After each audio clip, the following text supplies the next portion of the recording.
aqui de uma maneira assim bem, digamos assim, bem inteligente da parte dele, segundo o entendimento dele, ele deixa claro as falas em que Jesus, ele sempre se retira do centro e ele sempre está explicando, não é? Porque aqui são falas que aconteceram por meio de diálogos e situações que ficaram bem descritas na Bíblia, onde ele deixa claro que a força que vem dele não é dele, vem do Pai. Então são inúmeras falas em que ele está ali justificando o porquê de estar entre nós, quem o enviou e o poder que ele tem não emana dele, emana do Deus Pai que o enviou, certo?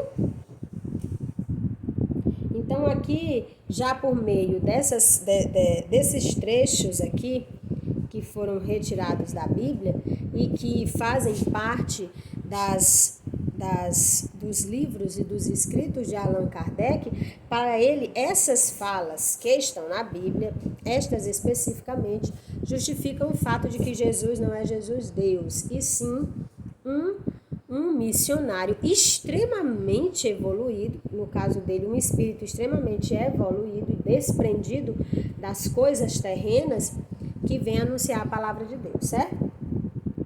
Bem, o Cristo dos descrentes. Amados, aqui nós já passamos pelo Cristo na visão da igreja protestante, a igreja católica. Já vimos o Cristo segundo os movimentos aí iluministas, renascentistas. Já vimos o Cristo aí no entendimento da própria igreja católica no período do medievo, ou seja, na idade medieval. E agora nós vamos entender quem é esse Cristo para os descrentes, certo? Lembrando que a nossa aula não tem a intenção de fazer juízo de valor, de religião A ou B. Não. Nós estamos entendendo quem é Cristo nas mais variadas ideologias e crenças religiosas.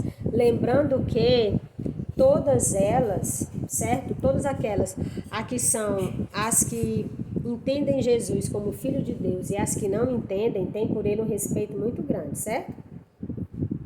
Já mencionamos acima os muçulmanos, os judeus, os iluministas e os espíritas. Todos eles, embora não aceitem a divindade de Cristo, consideram-no uma pessoa muito especial, muito acima da humanidade, com virtudes singulares. Agora mencionaremos outros pensadores, sobretudo do século XIX e XX, que chegaram a uma ideia diferente, a de Jesus como um homem comum, igual a qualquer outro. Assim, eles não veem Jesus como um ser humano superior. Muitos desses escritores e pensadores discordam da mensagem do cristianismo e consideram determinados valores cristãos, como a pureza e o amor a Deus, impossíveis de serem atingidos, de atingir. Eles defendem a ideia de que Jesus não foi assim tão puro e bom. Ele era um ser humano como qualquer outro, cheio de dúvidas, pensamentos impuros e inseguranças. É uma postura diferente daquela dos que amam Jesus e aceitam seus ensinamentos, ainda que não o considerem Deus. No século XIX, um autor que humanizou bastante Jesus foi o historiador francês Ernest Renan, que escreveu A Vida de Jesus. E no século XX foi o escritor grego Nikos, que lançou uma obra polêmica, que depois virou um filme, A Última Tentação de Cristo. Bem, aqui nós vemos. Nós podemos ter aqui, já podemos entender aqui dessas muitas visões, das visões dos muçulmanos, da visão dos judeus, da visão dos cristãos, sejam eles protestantes ou cristãos católicos que têm o mesmo entendimento a respeito de Cristo, dos iluministas e até mesmo das outras denominações religiosas, um profundo respeito por Jesus. E aqui também até os descrentes, aqueles que não encontram e que não conseguem, não tem essa percepção da divindade de Jesus, tem uma outra percepção de Cristo, uma percepção desse Cristo meramente humano, e aí eles vão entender, mas mesmo eles, os descrentes, tendo essas visões, não é? eles mantêm por ele um respeito muito grande. Mas sempre deixando claro que, para eles, na visão deles, ele foi humano como todos os outros. Então, se ele foi humano, então ele foi homem. E como homem ele teve os desejos, que no caso aqui ele diz desejos impuros, querendo, não é entender Jesus como um homem que se apaixonou, que teve paixões, não é? Como um homem meramente humano, que teve raiva, que se frustrou, certo? Isso no entendimento deles, mas sempre guardando um respeito muito grande por esse homem que, do ponto de vista deles, foi um homem que lutou contra todas essas paixões, não é? Então, tendo aí o seu respeito, não é? A pessoa de Cristo, certo? Bem, já na página 112, nós vamos aqui para o boxezinho informativo de Olho no Mundo e ele vai trazer a ética de Jesus e os refugiados. E aí nós já vamos passar por uma realidade, que é uma realidade contemporânea, certo? Sim, nós vivemos um período em que as pessoas estão aí em locais assim determinados, em que ele não está nem na terra em que nasceu, nem é aceito em outras terras na qual eles pretendem entrar, em outros países, e eles estão ali nos famosos campos de refugiados. E aí nós vamos entender como é que se aplica ali a ética de Jesus e os refugiados nas condições em que eles se encontram, não é? Como é que está esse significado de Jesus para essas pessoas que se encontram aí, digamos, aí num limbo, né? Ele nem está no país dele, nem pode entrar em outro país. Quem é este homem? Quem é esse refugiado? Quem é Jesus para esses refugiados? É o que nós vamos entender agora, tá bom? Um dos grandes problemas mundiais a que assistimos em pleno século XXI são as ondas migratórias de povos que fogem de seus países de origem, seja em razão de guerras, violência, regimes políticos opressores ou miséria e fome, ou ainda tudo isso junto. Em setembro de 2015, uma imagem chocou o mundo. A foto de um menino sírio de 3 anos encontrado morto numa praia da Turquia. Sua família estava fugindo da guerra civil da Síria e naufragou. Ao mesmo tempo que se dão esses deslocamentos de massas de refugiados e imigrantes para países com maior desenvolvimento econômico, como nações europeias e os Estados Unidos, esses estados mais ricos estão cada vez mais propensos a fechar suas fronteiras e não aceitar receber essas pessoas com os que mais precisam. Nesse contexto, o Papa Francisco, nascido Jorge Mário Bergoglio, líder da Igreja Católica, entende os ensinamentos de Jesus de maneira bastante fiel à sua mensagem de paz e fraternidade entre todos os seres humanos.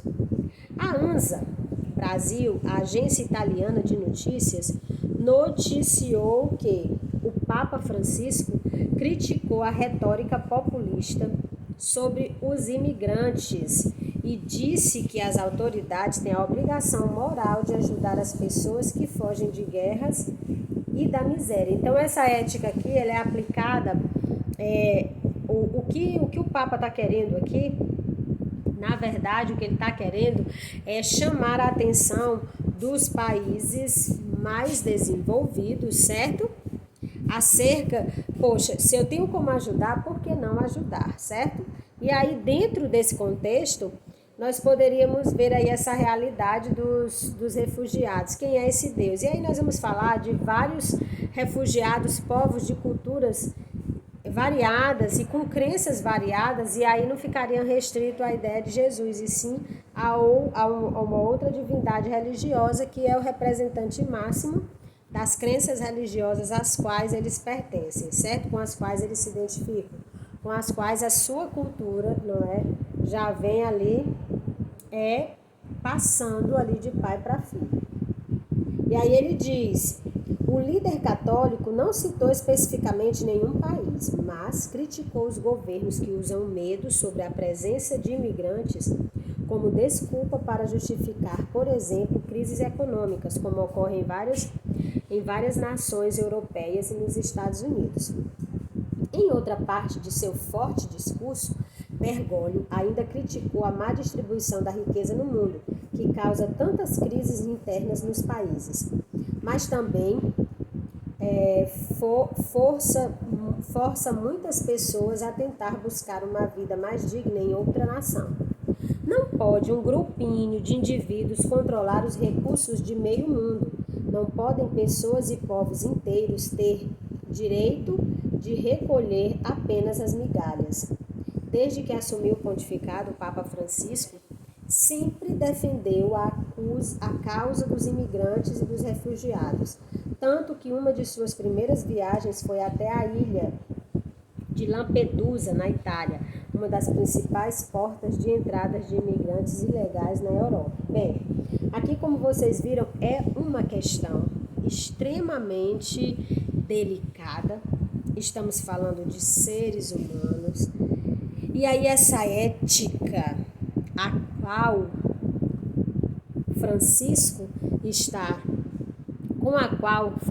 o Papa Francisco está aí, digamos assim, repreendendo os países desenvolvidos, é a própria proposta de Cristo. Cristo veio para unificar, ele veio para tirar as pessoas de situações de opressão. Isso já vem acontecendo desde o Antigo Testamento, em que vários povos que se encontravam em situação de opressão puderam ser libertos. E aí tem uma que se destaca mais, que são os hebreus. Então esse Deus, a proposta de Deus e a proposta desse amor é o amor que liberta das opressões, sejam elas quais forem as opressões.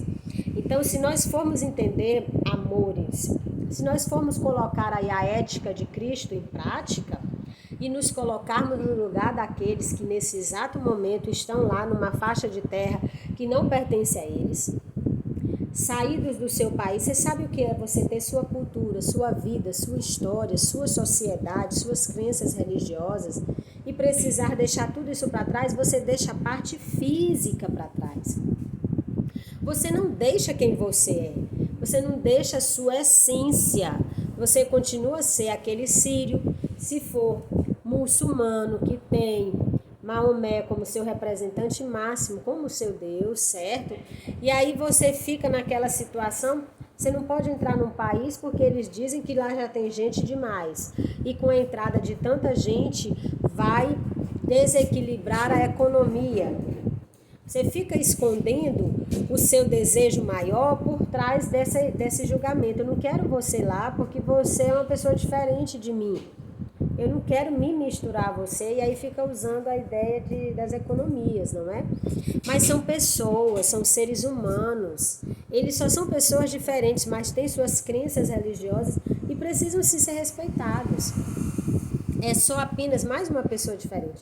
Em nosso país não tem tantas pessoas diferentes, nas nossas próprias salas de aula. Por que não, gente? Por que rejeitar, virar as costas, nem querer entender, nem querer compreender, nem querer conhecer uma pessoa só porque ele tem uma religião diferente da minha? O próprio Cristo que esteve entre nós, ele pregava a unidade, gente. A unidade entre nós, independente das nossas diferenças. Que nós possamos nos amar e nos respeitar, certo? Bem, aqui nós vamos ter aqui Jesus, fundador de uma nova época, certo? Que época seria essa? Que nós vamos deixar para nossa próxima aula, mas eu já digo aqui para vocês que aí ele vai, não é? Vai condenar escravidão, vai condenar aí a ambição, a arrogância, certo? E hoje, nesse mundo em que nós vivemos, porque o século XXI, ele aconteceu, tá aqui, nós vivemos no século XXI. Então, é um século, assim, extremamente dinâmico, nós vivemos numa dinâmica muito grande, certo? Nós estamos tendo tempo de ficarmos em casa, porque a pandemia nos forçou. Mas tem pessoas aí que têm casa própria, tem trabalhadores, pais e mães de família, que conseguiram com muita luta sua casa própria, fizeram uma construção da casa ideal para eles, uma casa super confortável, mas que eles só podem ficar naquela casa só para dormir. Não tem tempo nem de ficar em casa, por quê? Porque precisa trabalhar, tem conta para pagar, tem que cuidar dos filhos, tem que dar uma boa educação para os filhos, tem que manter a saúde em dia, entendeu? E aí ele tem uma casa bacana, tem uma televisão bacana, tem uma vida bacana, mas nem vive na casa, nem tem tempo. Por quê? Porque ele só pode dormir lá. Porque se ele parar, é como se fosse uma bicicleta. Parou, caiu, né? Bicicleta, você fica ali nela. Se você parar e não se apoiar, parou ali, ela cai, e aí você cai também. Então, assim, essa é a dinâmica dessa vida em sociedade, tá ok, meus amados? Voltando só um pouquinho, vamos lá. Deixa eu passar para vocês aqui a atividade, certo? Bem, nós vamos ter aí questões na página 112, que você vai precisar responder, e as questões da página 111, tá ok? A 111 e a 112 do livro, certo? Mais uma vez, a professora aqui diz que a nossa intenção aqui não é ferir ou magoar qualquer que seja a religião, e sim a intenção da professora, que é a mesma do livro, é convidar a conhecer. Vamos conhecer, gente, a riqueza dessas outras religiões, certo? A riqueza da religião judaica, da religião muçulmana, do hinduísmo, do budismo, do shintoísmo, do espiritismo, do candomblé. Vamos entender essas religiões, vamos ver a beleza dessas religiões, certo? Respeitar, e aí também nesse contato, eles também conhecem a nossa, que é o cristianismo, certo? Somos diferentes, mas somos irmãos, todos irmãos, certo? Elos de uma mesma corrente, certo? Até o nosso próximo encontro, fiquem todos com Deus, um beijo grande nesse coração lindo de vocês, eu tenho certeza que tem um espaço para mim e para todos os outros professores. Tchau, amores da minha vida, até a próxima aula.